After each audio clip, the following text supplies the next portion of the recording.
Assalamualaikum warahmatullahi wabarakatuh.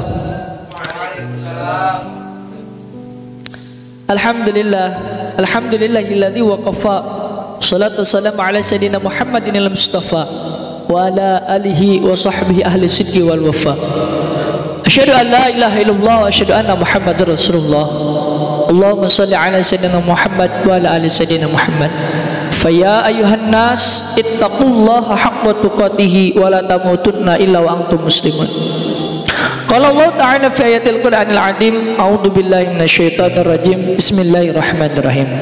Tsumma awrasnal kitaba alladziina istafaina min ibadina faminhum zalimun li nafsihi wa minhum muqtasid wa minhum sabiqun bil khairati dzalika huwal fadlul kabir. Shadaqallahul 'azim. Amma ba'd. Pertama-tama marilah kita panjatkan puji syukur kepada Allah yang Maha Ghafur.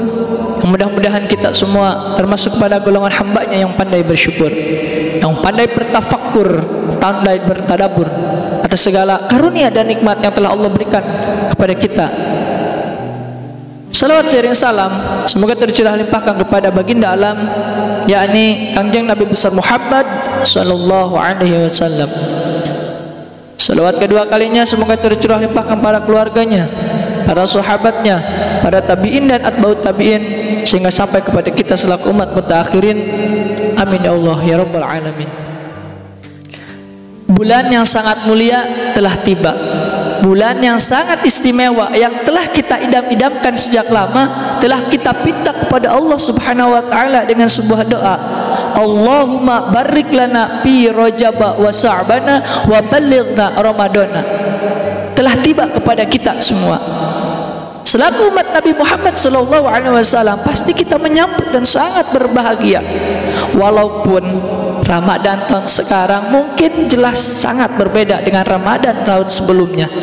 Pandemi melanda, krisis ekonomi di mana-mana. Akan tetapi mudah-mudahan sahabat Alqa dimanapun berada, walaupun Ramadan tahun sekarang berbeda dari Ramadan sebelumnya, tapi tidak menghilangkan semangat kita dalam mengisi, dalam meningkatkan kualitas keimanan dan ketakwaan kita, khususnya kepada Allah Subhanahu wa taala, dengan memanfaatkan Ramadan, bulan yang istimewa, bulan yang penuh berkah, yang mana kebaikan-kebaikan yang ada di dalam Ramadan dilipat gandakan oleh Allah Subhanahu wa taala.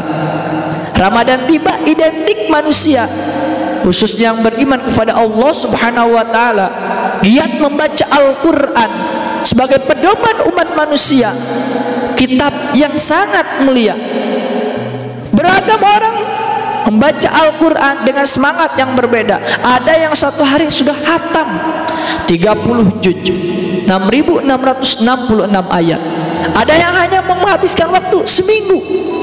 Ada orang juga yang hanya mungkin membaca Al-Quran, tapi dalam jangka waktu sebulan kurang bisa memanfaatkan, sehingga tidak bisa menghatamkan Al-Quran. Berkaitan dengan hal ini, saya insya Allah akan mengutip sebuah tema, tingkatan orang-orang dalam memanfaatkan membaca Al-Quran. Allah Subhanahu wa taala berfirman dalam Al-Qur'an surat Fatir ayat ke-32. A'udzu billahi minasyaitonir rajim. Bismillahirrahmanirrahim. Tsumma awrasnal kitaba alladziina istafaina min ibadina faminhum zalimun li nafsihi wa minhum muqtasid wa minhum sabiqun bil khairat dzalika huwal fadlul kabir. Shadaqallahul 'azim. Sahabat Alqa dimanapun berada, Allah Subhanahu wa taala pernah berfirman. Dalam firman-Nya kata Allah, aku telah mewariskan kepada kalian, kepada hamba-hamba yang jadi pilihanku, kata Allah.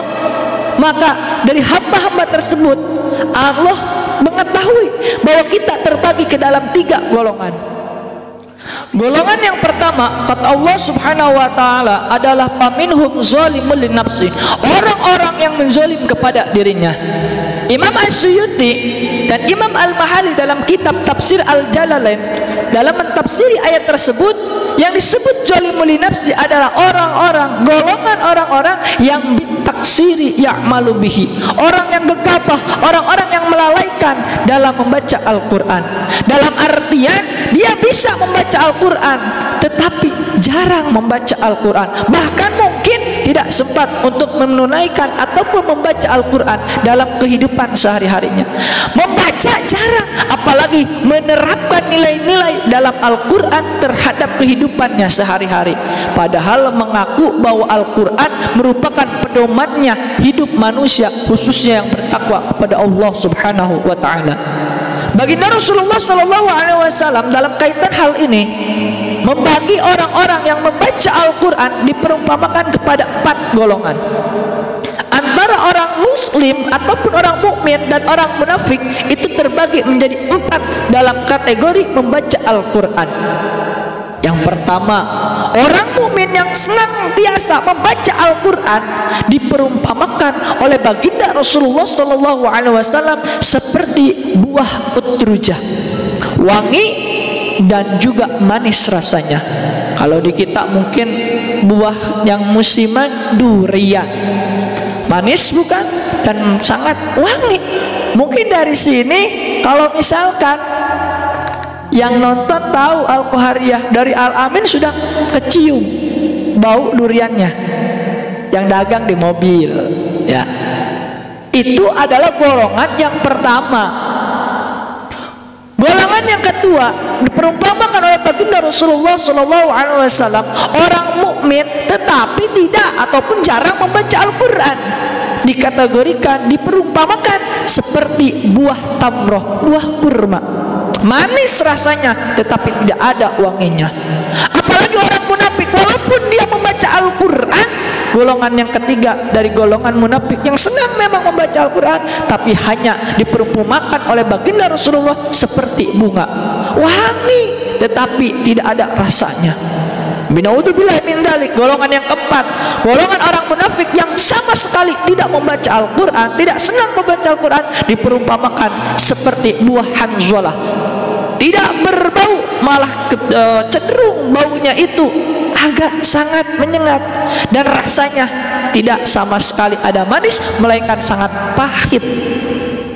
Mudah-mudahan kita semua termasuk kepada golongan yang diperumpamakan seperti buah utrujah, manis rasanya dan wangi baunya. Hadirin sahabat Alqa dimanapun berada, itulah golongan yang pertama, paminhum zalimun li nafsih. Golongan yang kedua kata Allah Subhanahu wa Ta'ala adalah paminhum muqtasid, golongan yang pertengahan. Dalam artian pertengahan di sini bi'tibarul awqat, menghitung-hitung waktu. Jikalau bulan biasa jarang membaca Al-Quran, jikalau bulan Ramadan jangankan membaca Al-Quran tiap minggu, tiap hari dia membaca Al-Quran. Ini bagus, bagus. Ini hebat, hebat. Ini keren, keren. Karena orang telah senang membaca Al-Quranul Karim yang dijadikan sebagai pedoman. Akan tetapi ada yang lebih bagus kata Allah Subhanahu wa Ta'ala, yakni golongan yang ketiga, golongan yang disebut sabiqum bil khairat, golongan orang-orang yang senang berlomba-lomba dalam membaca Al-Quran, tidak mengenal walaupun waktunya bukan bulan Ramadan tapi senang menghatamkan Al-Quran. Orang-orang yang seperti inilah yang dinamakan oleh Allah Subhanahu wa Ta'ala dalam membaca Al-Quran disebut golongan sabiqum bil khairat. Dan apabila orang-orang yang telah menjadikan dirinya masuk kepada golongan sabiqum bil khairat, kata Allah, dzalika huwal fadlul kabir, itu merupakan anugerah yang amat sangat besar dari Allah Subhanahu wa Ta'ala. Hadirin sahabat Alqa dimanapun berada, mudah-mudahan ditinggikan derajatnya oleh Allah Subhanahu wa Ta'ala. Hal ini yang harus menjadikan motivasi kepada kita, memacu semangat kita dalam memanfaatkan momentum bulanan mulia dan sangat istimewa dengan diisi dengan berupa bermacam-macam kebaikan. Terutama kita sangat antusias untuk membaca, menghatamkan Al-Quranul Karim tanpa menghitung waktunya kapan. Mudah-mudahan ketika kita selesai melaksanakan Ramadan ini, ketika kita sudah melewati fase Ramadan ini, tapi tetap Al-Quran selalu dijunjung, Al-Quran selalu dibaca, Al-Quran selalu diterapkan nilai-nilainya dalam kehidupan sehari-hari kita. Kiranya hanya itu yang dapat saya sampaikan, mudah-mudahan bermanfaat khusus bagi diri saya dan umumnya bagi yang menonton. Hujma sopa wada ma'akadar. in dalaltu fa inna ma adillu ala nafsi wa in ihtadaitu fa bima yuha ila rabbi wallahu muwaffiq ila aqwamit thoriq. Assalamualaikum warahmatullahi wabarakatuh.